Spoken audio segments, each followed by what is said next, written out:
नमस्कार। मैं रूबी चौधरी स्वागत करती हूँ आपका अपने चैनल पिंड इमोशंस में।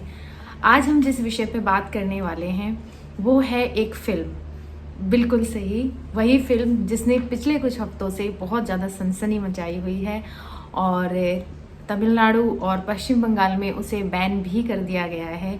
हालांकि बैन करने का कोई रीज़न मुझे तो फिल्म में दिखा नहीं। फिल्म का नाम है द केरला स्टोरी, हिंदी में केरल स्टोरी। फिल्म की अगर बात की जाए तो मैं तो यही कहूँगी कि ज़रूर देखें, जानें कि बच्चों को धर्म की शिक्षा देना कितना ज़्यादा ज़रूरी है, चाहे वो लड़की है चाहे वो लड़का है। फिल्म जो दिखाई गई है एक लड़की की आंखों से दिखाई गई है, लेकिन लड़कों के साथ भी हो रहा है। तो अपने धर्म की शिक्षा देना कितना ज़्यादा ज़रूरी है, अगर आपको ये जानना है तो फिल्म ज़रूर देखें। केरल की एक सीधी सादी लड़की जो बालों में गजरा लगाती है, नाचती है, गाती है, मुस्कुराती है, झूमती है, अपनी माँ और अपनी नानी से बेइंतहा प्यार करती है और ग्रेजुएशन के बाद मास्टर्स करने के लिए केरल घर से बाहर केरल के ही एक दूसरे शहर में जाती है। उसकी नानी उसे रोकती है लेकिन उसकी माँ उसे भेजती है। ऐसी लड़की कैसे बुर्के में आ गई, जानने के लिए आपको फिल्म देखनी पड़ेगी। मात्र 2 साल बाद अपनी डिग्री, अपना धर्म, अपना देश सब कुछ भुलाकर IAS के साथ बुर्के में मिल जाती है। कैसे? ये कहानी एक लड़की की नहीं है। फिल्म के अनुसार ये कहानी है हजारों हजार लड़कियों की। आधिकारिक आंकड़े हैं और जो वास्तविकता है वो क्या है इसका तो हम और आप अंदाज़ा भी नहीं लगा सकते हैं, क्योंकि फिल्म में जो दिखाया जाता है उससे तो कहीं गुना ज़्यादा हो रहा होता है। क्या हो रहा है ये, क्यों हो रहा है? फिल्म देखने के बाद कुछ लोग कह रहे हैं कि प्रोपेगेंडा है, कुछ लोग कह रहे हैं कि लड़कियों को आज़ादी देना बेकार है, लड़कियों को पढ़ाना बेकार है। वहीं कुछ लोग कह रहे हैं कि हॉस्टल में रखने का परिणाम है, मतलब लड़कियों को हॉस्टल इसलिए नहीं भेजना चाहिए क्योंकि ये हो रहा है। मुझे लगता है कि समय है कि अब हम पीड़ित को दोष देना बंद करें, पीड़ित में कमियां निकालना बंद करें और गुनहगारों का बचाव करना तो एकदम ही बंद कर दें। मुझे लगता है कि हम जो ये कर रहे हैं ना, तो हम भी गुनाह ही कर रहे हैं।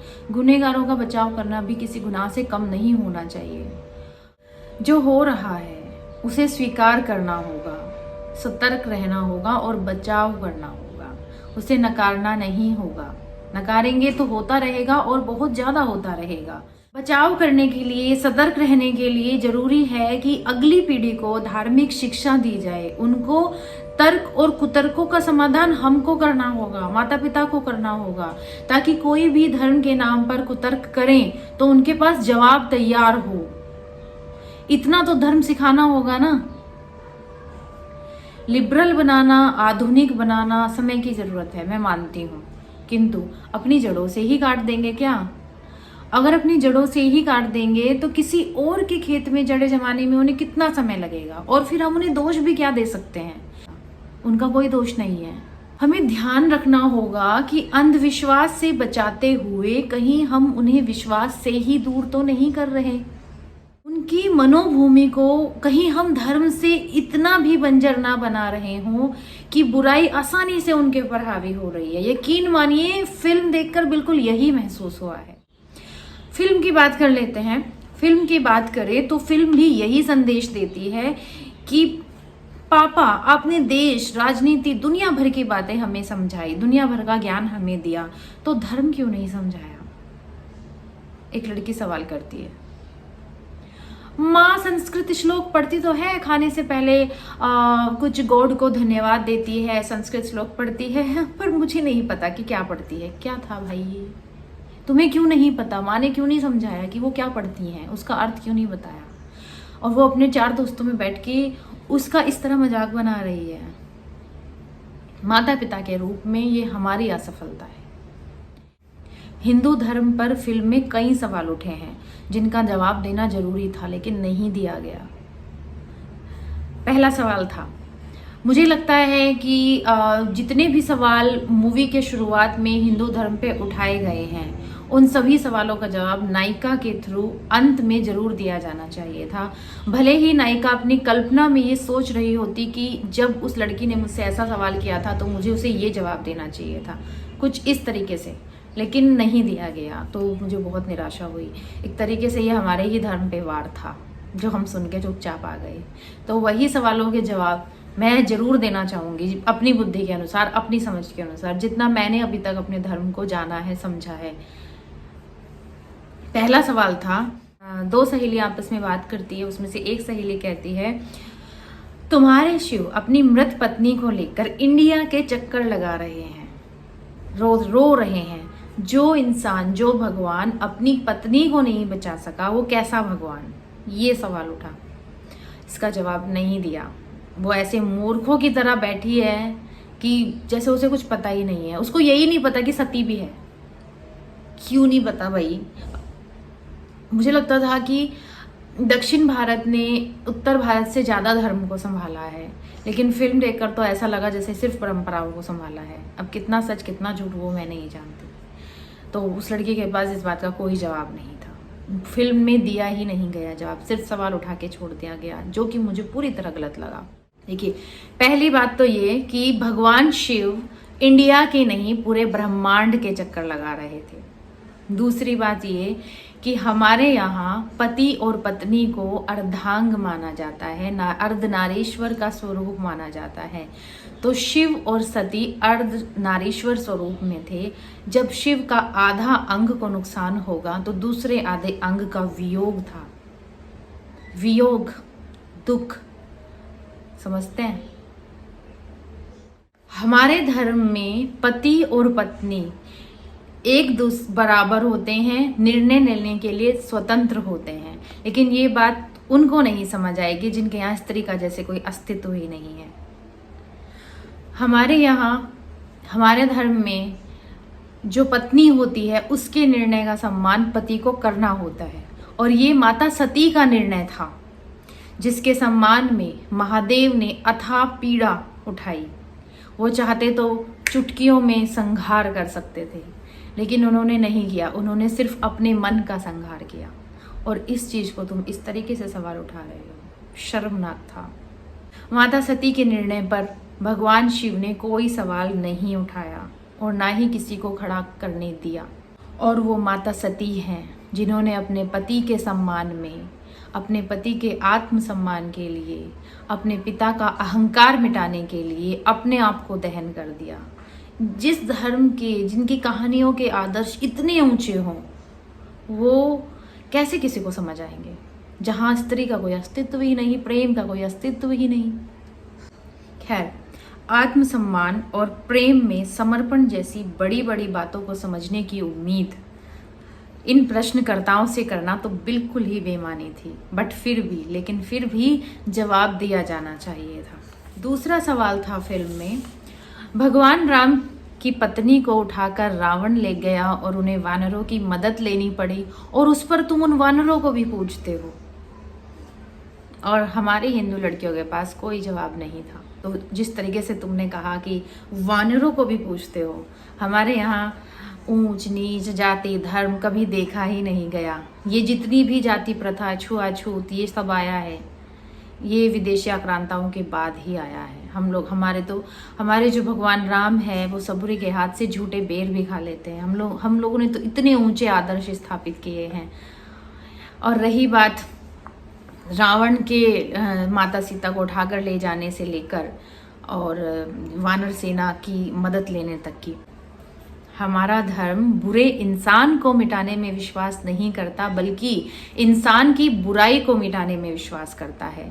रावण को हम बुरा नहीं मानते, बल्कि बुराई है रावण का अहंकार, अज्ञान, हिंसा, अत्याचार और स्वयं को सर्वोपरि मानकर समाज में बुराई फैलाना, अत्याचार करना, ये थी बुराई। हमें इसको समाप्त करना था।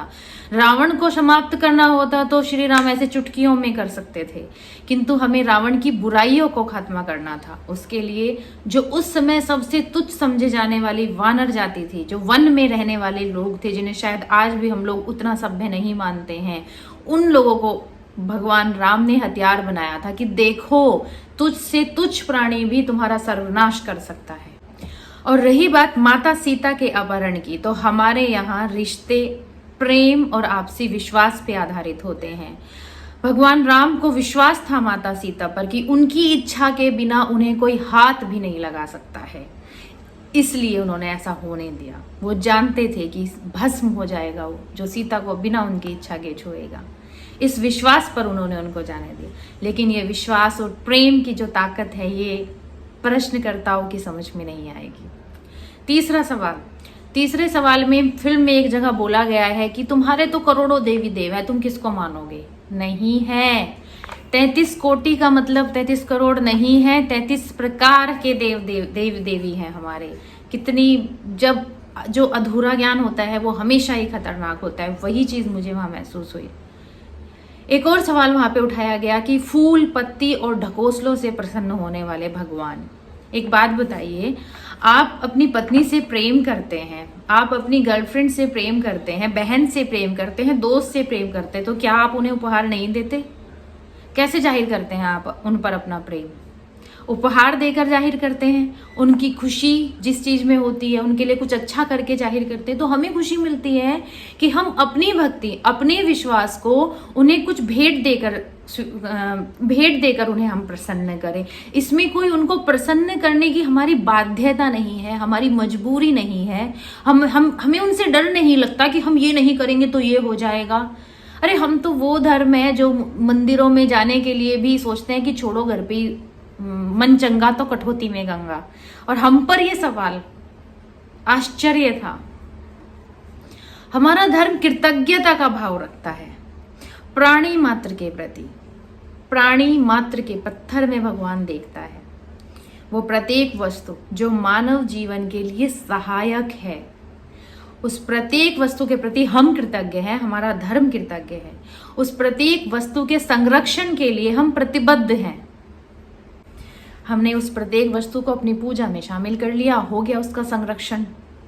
ये हमारा तरीका था चीजों को बचाने का, प्रकृति को संजोने का, जिसके बिना मानव जीवन संभव ही नहीं है। फिर चाहे वो जंगलों में मिलने वाली औषधियां हो, जड़ी बूटियां हो, हमने हर चीज को अपने धर्म से जोड़कर, अपनी पूजा से जोड़कर, अपने कर्तव्य से जोड़कर उसको संरक्षित किया है। अमृत समान दूध देने वाली गाय, ऑक्सीजन देने वाला तुलसी का पौधा हमारे लिए सब पूज्य है। तो भाई साहब, फूल पत्ती और ढकोसलों से भगवान प्रसन्न नहीं होते, मानव जाति का संरक्षण होता है। उम्मीद है अब आप समझेंगे। काश कि इन सवालों का जवाब फिल्म में दिया गया होता।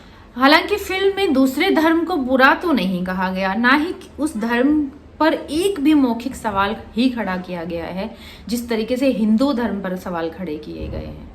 तो विरोध तो असल में हमें करना चाहिए था, लेकिन हमारे अंदर साहस है आईना देखने का, समझने का और सुधार करने का, इसलिए हमने नहीं किया। और आप लोग इसे हमारी सहन शक्ति कहते हैं। फिल्म पूरी तरह से आईएसआईएस संगठन को गलत दिखाती है, केवल आईएसआईएस संगठन को, और कर्मों से धर्म पर सवाल खड़े करती है, शब्दों से एक भी सवाल खड़ा नहीं करती। फिल्म देखने के बाद 2 दिन तक तो आप फिल्म से बाहर ही नहीं आ पाएंगे। इतना दर्द, इतनी पीड़ा है फिल्म में, आपके दिलो दिमाग में फिल्म घूमती रहेगी। विश्वास कर पाना मुश्किल होगा कि ऐसा भी हो रहा है कि फिल्म सच्ची घटना पर आधारित है। डायरेक्टर, प्रोड्यूसर, अभिनेता, अभिनेत्री सभी मेरी बधाई के पात्र हैं कि उन्होंने साहस से इस फिल्म पर कार्य किया और फिल्म को रिलीज होने तक उनकी जो मेहनत है वो फिल्म में साफ दिखाई देती है। जिस तरीके से वेदनाओं को स्क्रीन पर उतारा गया है, मैं तो आंखें बंद कर सिसकने को मजबूर हो गई। मुझसे तो देखा तक नहीं गया। मैं सोच रही हूँ कि जिनके साथ हुआ है उन्होंने कैसे सहा है, और शायद आज अभी इस पल में भी हो रहा है। बहुत बहुत धन्यवाद फिल्म को बनाने वालों को, और सभी राज्यों को जो रिलीज कर रहे हैं फिल्म को, और बैन करने वालों को भी ये समझना चाहिए कि आईएसआईएस संगठन के खिलाफ फिल्म है, धर्म के खिलाफ नहीं है। और अगर आप इसे बैन कर रहे हैं तो आप एक तरीके से इसे धर्म के खिलाफ मान रहे हैं, स्वीकार कर रहे हैं, या तो फिर आप आईएसआईएस का समर्थन कर रहे हैं। उन सभी दर्शकों को धन्यवाद जो फिल्म देखने जा रहे हैं। ऐसे डिप्रेसिंग विषय पर आजकल हमारी खुद के जीवन में इतनी सारी समस्याएं होती हैं कि हम थिएटर में हंसने के लिए जा सकते हैं बट रोने के लिए नहीं जाते। तो वे दर्शक भी बधाई के पात्र हैं जो जा रहे हैं ऐसे डिप्रेसिंग विषय पर बनी फिल्म देखने, क्योंकि ये वाकई देखनी चाहिए। ये आपको आगे चल के डिप्रेशन में जाने से पीढ़ियों को बचा सकती है। ऐसी फिल्म बनाई है, इतना कुछ सिखाती है अगर हम सीखना चाहें तो। और जो नहीं गए उनसे अपील करती हूँ कि जरूर जाएं, फिल्म देखें और सबक लें। अपने धर्म की तार्किकता, वैज्ञानिकता और अपने माता पिता की परवरिश पर गर्व करें कि थैंक गॉड हम इतने मूर्ख नहीं हैं, हम अपने धर्म को थोड़ा तो जानते हैं। ना ही भटके और ना ही भटकने दें। इसी के साथ आज की बात मैं समाप्त करती हूँ। क्योंकि धर्म के विषय पे बोला है तो बहुत कुछ हो सकता है ऐसा बोला हो जिससे किसी की भावनाओं को ठेस पहुंची है, उसके लिए मैं माफ़ी चाहती हूँ। अपनी बुद्धि से, अपनी समझ से जितना मुझे मेरा धर्म समझ आया, मैंने फिल्म में देखे गए सवालों को अपनी समझ से जवाब देने की कोशिश की है। उम्मीद है कि आप सभी को व्लॉग अच्छा लगेगा और आप सभी कुछ ना कुछ सीखेंगे। और जिसने मेरा व्लॉग देखा है जाइए और मूवी देख कर आइए प्लीज़।